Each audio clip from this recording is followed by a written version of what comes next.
Before the show starts, I want to let you know about an offer from our sponsor, Audible.com. Audible is offering our listeners a free audiobook with a 30-day trial membership.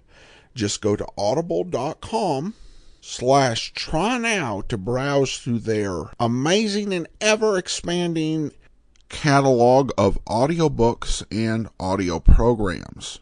The selection I'm recommending for this month is The Hound of the Baskervilles. This is a classic story that's been told many times, but my favorite adaptation is the Big Finish audio drama starring Nicholas Briggs and Richard Earle.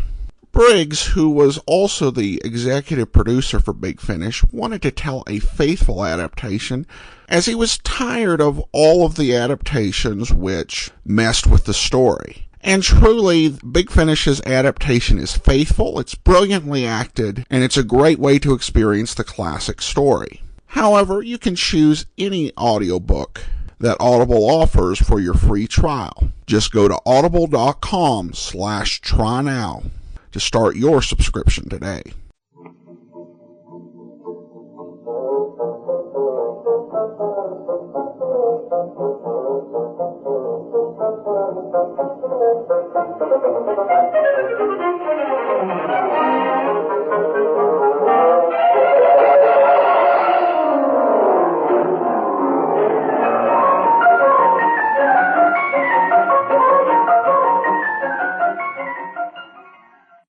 Welcome to the Great Detectives of Old Time Radio. From Boise, Idaho, this is your host, Adam Graham. If you have a comment, email it to me, box13@greatdetectives.net. Follow us on Twitter at Radio Detectives and become one of our friends on Facebook, facebook.com/Radio Detectives. In a moment, a brief word from our sponsors, but we're going to play our episode of The Private Files of Rex Saunders, and we'll actually expect to be the last in the series.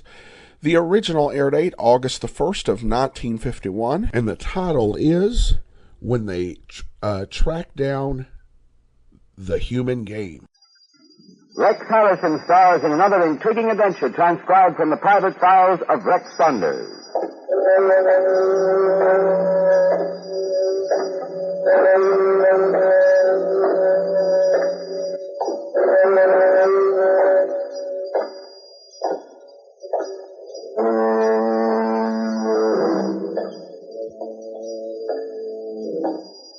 Concerning hunting, ordinarily a game for sportsmen in which the rules are respected. But thieves have no rules except to kill when they track down the human game.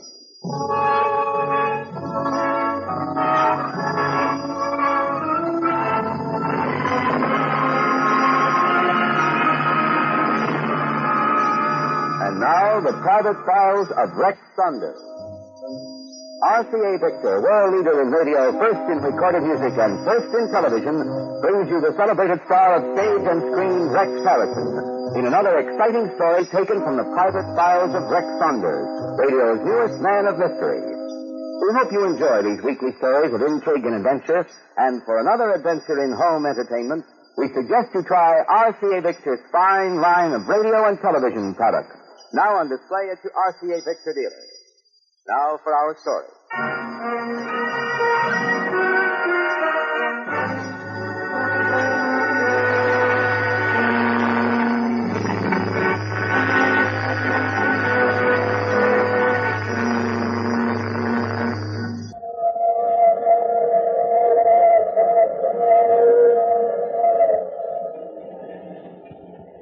I was alone aboard the transcontinental train headed for New York and home.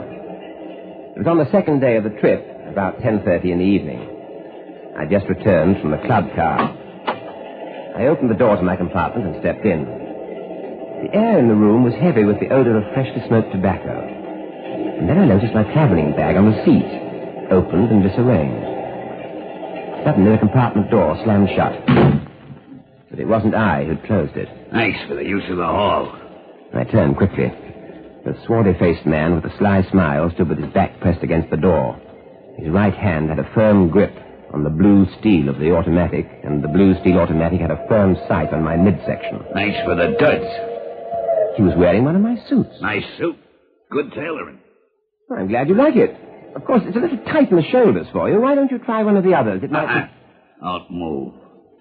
You do just as I tell you and everything's gonna be okay. I don't suppose a question or two would be in order. What kind of question? Well, for example, what are you doing here, and why did you get into my suit? I'm crazy for style. Just crazy for it. Any more questions? No more questions. Someone's at the door. You keep your trap shut. You do what I tell you. Try any fast ones and you get a goodbye kiss, understand? Vividly. Open! Open up in there! Okay, open the door. Remember, you didn't see anybody. Nobody. I'll be right behind the door with the shooter pointed at your head. Now go ahead, open it. Yes? What is it? Everything okay in your compartment? Oh, yes, everything's just fine. Well, then I guess you haven't seen him either. Him? Who are you talking about? Are you looking for someone in particular? Yeah, very particular. My name is Macon. Bert Macon, detective first grade. Oh, police. Yeah, Chicago homicide. I'm after Nick Lopez. For 6 months I followed his trail. Then I finally track him to Frisco. I was bringing him back to Chicago on this train. He pulls a sick act. When I go to help him, he plants one on me and gets away with my gun. I'm covering every inch of this train from the engine on back. Lopez is aboard someplace, and he's not getting away from me again. I judge, Macon, from the way you talk, this Lopez is a dangerous criminal. More than dangerous. He's crazy. He's a wild, crazy killer. I was bringing him back to Chicago to face a murder rap. Murder? And now he's loose on this train. Yeah. Looks like there's only one way to stop him. Kill him on the spot. Well, I'd better get going. Now get over there and sit down where I can keep a good eye on you. So you're Nick Lopez. Get your clothes off. What? You heard me. Get them off. And then you're going to get dressed again. In this suit, mine. Your suit? You're going to wear it. I'm getting out of this, and you're going to help me. And just how do you expect to escape? You heard what the man said. There's only one way to stop me. Kill me on the spot. Shoot me down. Only now, when the shooting comes, you're going to be me.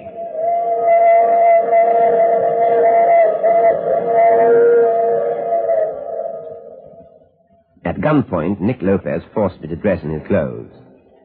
And then we sat in my compartment. At least an hour went by before he spoke. And then all he said was, Okay, let's go. He slipped the gun into his pocket and we went out. He had me walk down the train corridor a step ahead of him. Fortunately, Macon was nowhere in sight. So far, my luck was good. I wasn't fooling myself. I knew it couldn't hold out. We reached the door that led out to the platform between the cars. All right, out on the platform. Okay, right here. Hold up. What's the idea, Lopez? What happens here? I got a little surprise for you. You'll see in a couple of minutes. In the semi-darkness, I saw Lopez refer to his watch once again. I didn't know what to expect. And then I noticed that gradually the speed of the train was being cut down. We were rounding a sharp turn. This is it, Chatterbox. Open the outside door. What? Come on, do what I tell you. Open that door. I stood in the open doorway facing a blue-black night. Then Lopez spoke again, just once more. This is the surprise.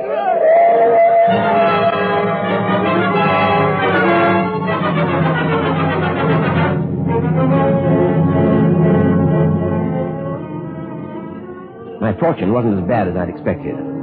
The train tracks had been mounted on a long, sloping, soft dirt incline. When I fell from the train, I hit the hill with my shoulders and rolled head over heels to the bottom. I was battered, bruised, and shaken, but I was alive. As the dizziness faded from my brain, I looked around to get my bearings. About 100 yards ahead, through the brush and trees, I saw lights intermittently, cutting through the night. That would be a highway. I started to make my way through the dense brush to the road. I hadn't gotten far when my seemingly good luck took an unexpected turn for the worse. The lead of the bullet ripped into my shoulder. I dropped to the ground just in time.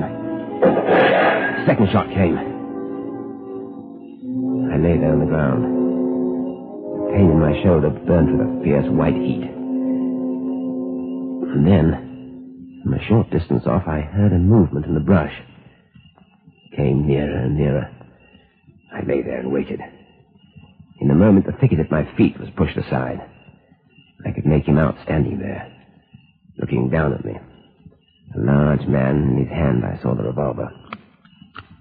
I heard the sharp click of the gun cylinder as it turned. I gathered my ebbing strength and set myself.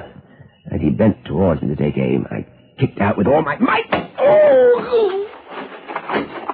My feet connected, and the man with the gun folded in half and fell back into the thicket in a motionless heap. I pulled myself up, started for the road again. Pain in my shoulder fanned out and seemed to touch every nerve and muscle in my body. I stumbled and fell to the ground. I tried to pick myself up again, but this time, no go. There wasn't that much strength left. There's no use fighting it any longer, so I gave in to the pain and the darkness.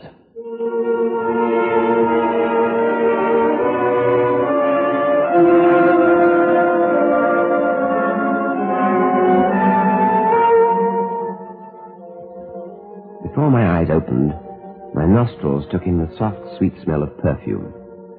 The odor was my first touch with consciousness. Her voice was the second. How do you feel now? I opened my eyes. Feel better? Well, I'm alive. Or am I wrong? Is this a dream? You're very much alive. The doctor said you'll be fine by tomorrow. Doctor? Mm-hmm. He left an hour ago. You lost quite a bit of blood, but outside of that, you're all right. I see. Now, you just stay right there on the couch and rest. I know this is going to sound old hat, but just where am I? My apartment. Your apartment? And who are you? But don't you know? I'm afraid I don't. I never saw you before in my life. But he told you about me, didn't he? But really, I've no idea what you're talking about. How did I get here? I took you in my car. You were in the brush? Yes, I was waiting. I heard the shots, and then I found you. What about the man who was out to kill me? Who was he? Oh, well, I don't know. I didn't see him. I got you out of there as fast as I could. You make it seem as if you were expecting me. I wasn't expecting you.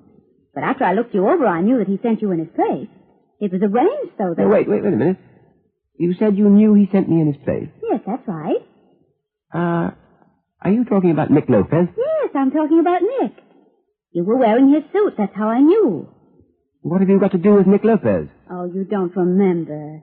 Nick must have told you about me. Now, don't start that remembering business again. Answer my question. What is the connection between you and Lopez? It was all planned. I was to try to help Nick to escape. My name is Kitty Lopez. I'm Nick's wife.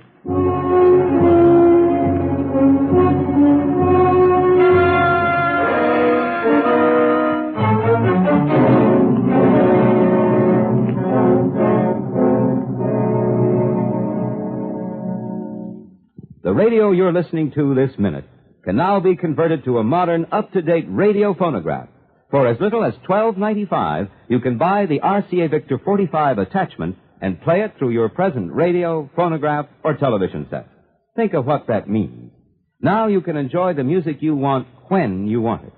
Now you can enjoy it at its very best with RCA Victor's new system of recorded music, the 45 attachment. Combine the two, your radio and the Victrola 45 record changer. You'll find the 45 equals the finest recorded music you've ever heard at the lowest possible price. With this neat, compact little instrument, you can enjoy over an hour of music at the touch of a button. Music brilliantly reproduced on handy, non-breakable 7-inch records. So make your radio an amazing new radio phonograph. Tomorrow, buy the remarkable RCA Victor 45 attachment.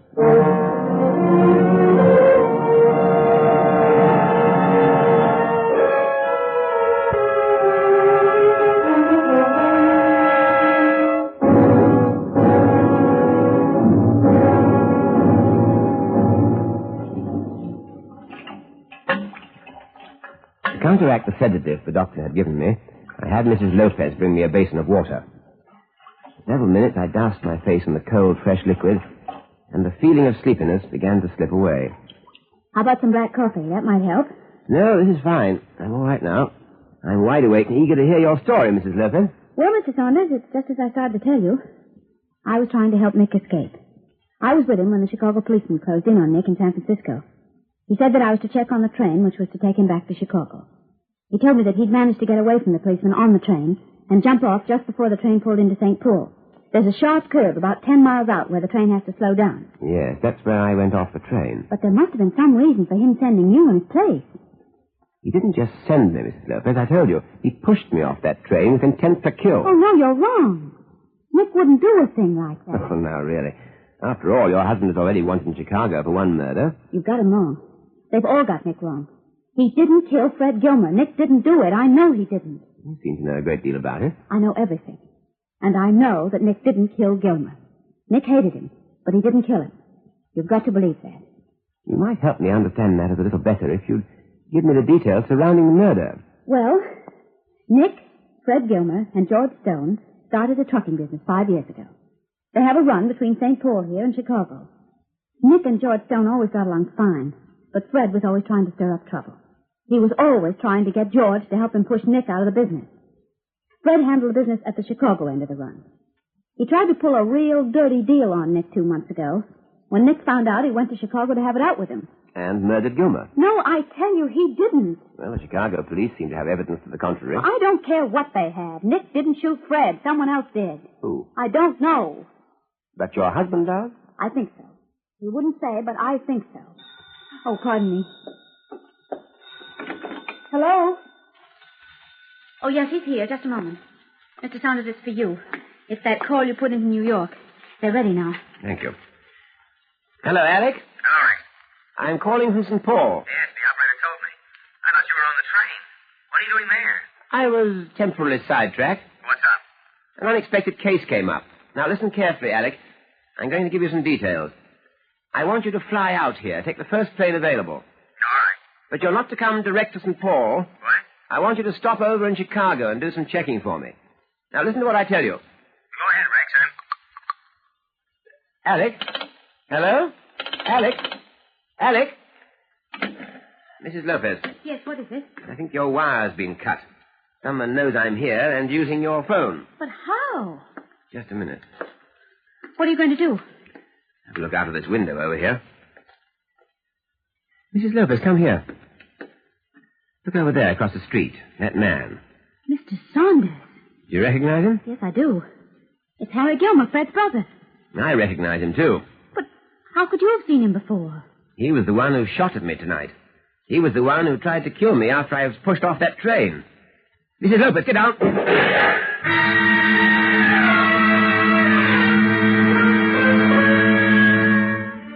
Harry Gilmer, the murdered man's brother, and the man who had tried to kill me once, failed in a second attempt on my life. I didn't intend to give him any further opportunity. Alec arrived in St. Paul the following morning. That afternoon I went to George Stone, the man who I thought could give me the best lead to Harry Gilmer's whereabouts. Stone, you remember, was the third man in the trucking partnership. Well, Mr. Saunders, they certainly put you through the ringer, didn't they? I thought perhaps you might help me locate Harry Gilmer. I'd like to help you, but I haven't seen Harry since his brother Fred was buried. I didn't even know he was in town. Harry lives in Chicago. You know, one thing gets me, though. What's that? Why should Harry try to kill you? Well, that, Mr. Stone, should be fairly obvious. Well, it's not to me. Well, Nick Lopez and I have about the same build. I was wearing his clothes. He thought I was Lopez. He was out to avenge his brother's death. Oh, now I get it. Harry must have followed Kitty last night. In the dark, he thought you were Lopez. That's it. Do you think Nick is guilty of killing Fred Gilmer? I don't know. Mrs. Lopez is certain he didn't. She's his wife. She's crazy about the guy. Excuse me. Hello. Yes, this is George Stone. What? When? Yes, all right, Inspector. I'll be right down. Well, Mr. Saunders, you don't have to worry about Harry Gilmer anymore. The police have him? Yes, they have him. In the morgue. They found him in an alley on the east side of town. Shot to death.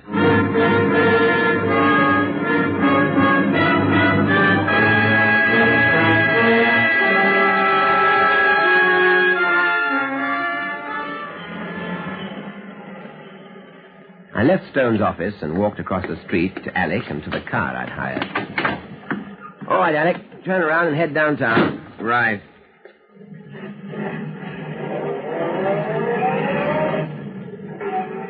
Alec, I said turn around.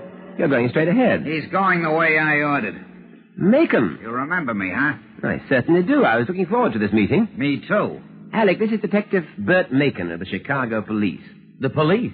Really? Really? All right, you two, cut the act. Where's Lopez hiding out? I wish I knew. I'd tell you gladly. Sure. Apparently Macon doesn't believe you. That, Alec, is quite understandable. Macon isn't aware of the fact that he and I are in the same line of What business. wise guy? I told you to cut the double talk. He's still uncertain. He won't be after I show him my credentials. And then, Alec, all three of us are going to work on a plan that I thought out to capture the missing Nick Lopez.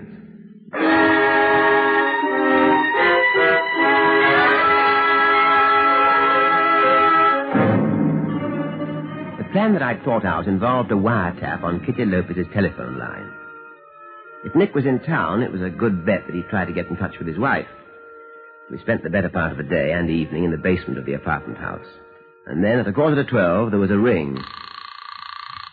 Her line's ringing, Macon. Hello? Kitty, Nick. Nick. Nick, where are you? Are you all right? Yeah, I'm okay. I'm in a phone booth downtown. Nick, they'll get you. Don't you worry. They're not getting me. Not till I get done what I come back to do. You know that Harry Gilmer's dead? Yeah, I know. Now, look, Kitty. I need some clothes and some dough. But... I gotta get them right away, tonight. You bring them to me. Where? River Street, between 5th and 6th. It's a warehouse. You get there by 12:30. River Street, between 5th and 6th. Right, 12:30. Just walk up and down in front of that warehouse. I'm sure the coast is clear. I'll come to you from across the street. Nick, darling, are you sure it's all right? Will it be safe? Don't you worry, baby. Everything's gonna work out all right. It's gonna pan out just the way I want it.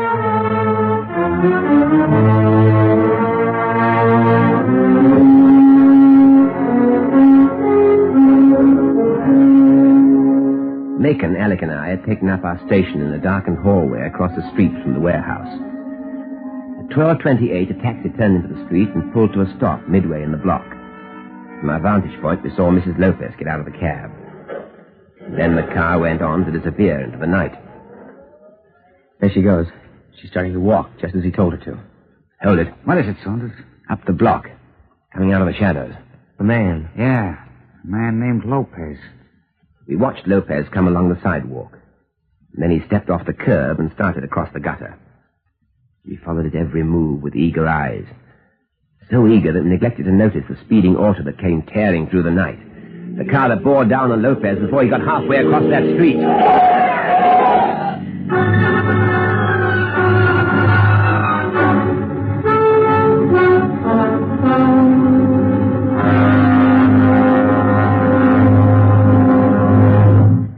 Back to the climax of our story in a moment. RCA Victor is world leader in radio, and with good reason. For greater power, better tone, and volume, RCA Victor table radios are the best you can buy. And you'll find a wide selection of models to choose from. The right radio for any room in the house, bedroom, kitchen, or den. Each one brings added depth and brilliance to your listening. Beautifully balanced tone floats from the golden throat. The exact balance of the electronic amplifier system, the loudspeaker, the cabinet. And only with this precise coordination can you enjoy tone as you've never heard before. Yes, RCA Victor table radios sound better, and they look better. Every single one has the superb styling you'd expect to find in America's finest radios, yet you'll discover that they're priced to fit even the most modest budget. It's a combination that can't be equaled. Performance, beauty, low cost. It's a combination you'll find only in RCA Victor.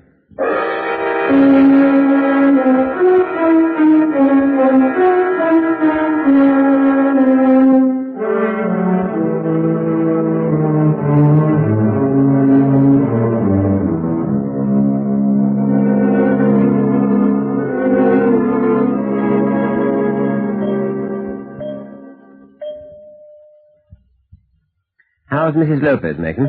I took her home. One of the neighbors is looking after her. What about Lopez? The doctors are working on him. Working on him? I thought he was dead. It looked that way. Too bad an accident had to interfere with justice. I don't think it was an accident. What are you getting at, Saunders? I'm convinced that Mrs. Lopez was right. Her husband escaped from you to prove his innocence. That's why he returned here to St. Paul. That car made a deliberate attempt to kill him, to close his mouth forever. Luckily, that attempt failed. Now, perhaps when he's well enough, we'll hear the full story from Nick's own lips.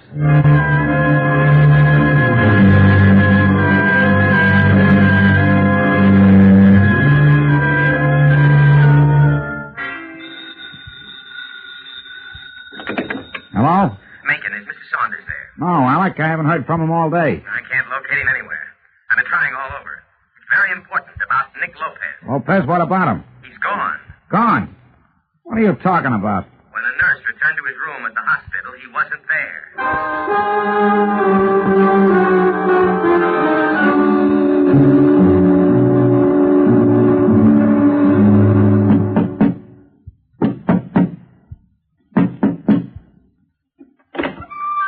You're late. Sorry, Mr. Stone. I had trouble with my car. All right. Come on in. Well, I hear it came off okay. Like clockwork. The boys got him out of the hospital with no trouble at all. Where is he? Over there in the cot. Oh, yeah. Done up like a mummy. And that's just what he's going to be when we get through with him tonight. A mummy.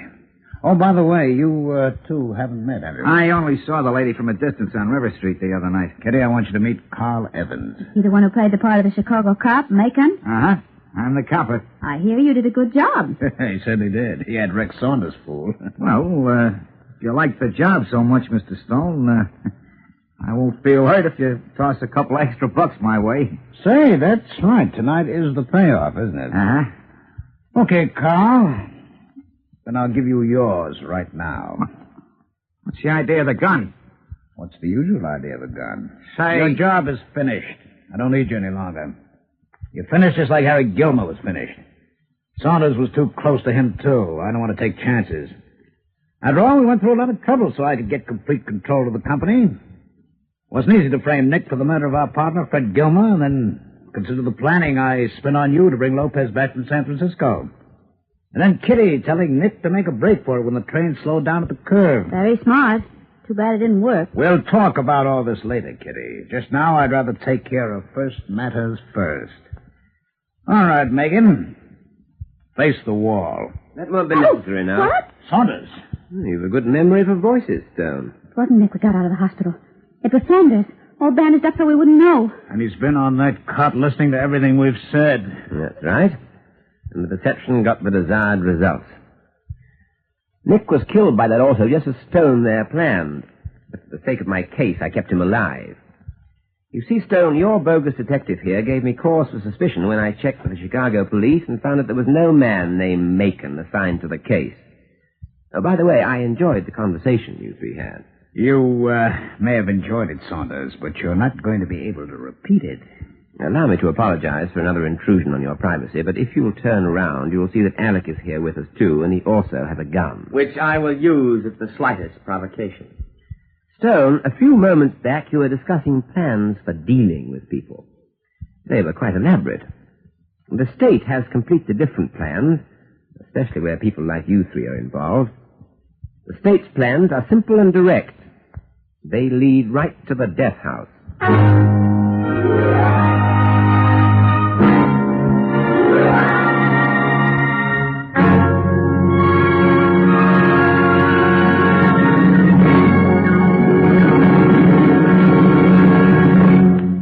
In a moment, Rex Harrison will return to tell you about next week's story. First, an invitation from RCA Victor. Next chance you get, drop into your dealers and look over the wide variety of RCA Victor home instruments designed to bring you the very finest in home entertainment. We know you'll find just the right instrument for family fun at a price that will fit your family budget. Fine instruments with world-famous RCA Victor quality built into every feature and detail. See them tomorrow at your RCA Victor dealer.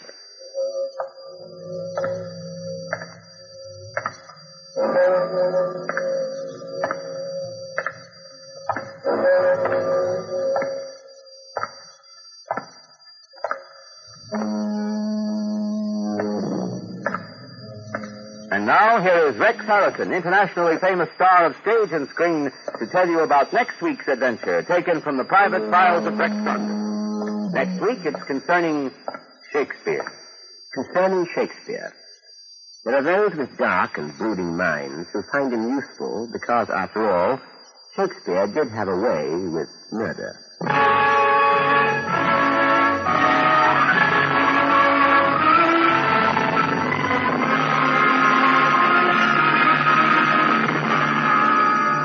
You have been listening to another intriguing adventure transcribed from the private files of Rex Saunders, written by Ed Adamson. In the cast were Leon Janney as Alec and Leslie Woods as Kitty. The entire production was under the direction of Hyman Brown. This is Kenneth Banghart speaking for RCA Victor.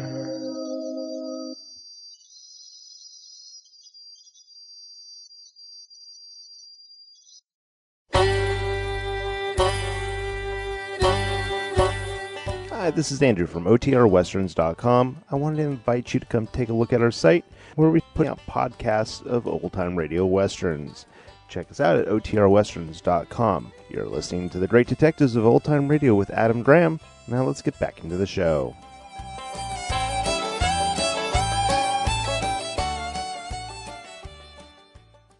Welcome back. Well, a new high in creativity for the private files of Rex Saunders, as we see Rex get involved in a case in which a beautiful woman coming to him for help wasn't the inciting incident. At the end of the episode, you really do get an example of how quick decisions were made during the golden age of radio. The program that was announced for August the 8th may even have been written, but it was never aired. When radio listeners tuned their dials in on August the 8th, they heard Meredith Wilson's music show At Home with Meredith Wilson, which, as an aside, I wish there were episodes available because I'm a huge Meredith Wilson fan. But this really does illustrate how quickly programming decisions were being made in radio when you get into even the early parts of the 1950s, because they were clearly expecting to be back the next week.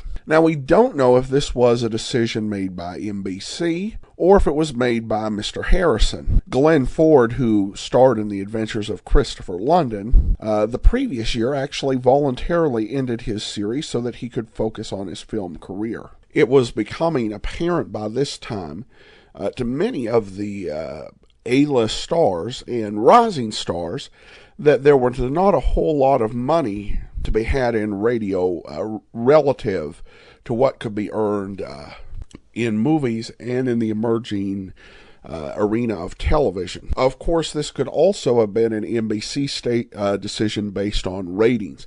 Meredith Wilson would be pretty easy to get for a program, as he was already under contract with them for The Big Show.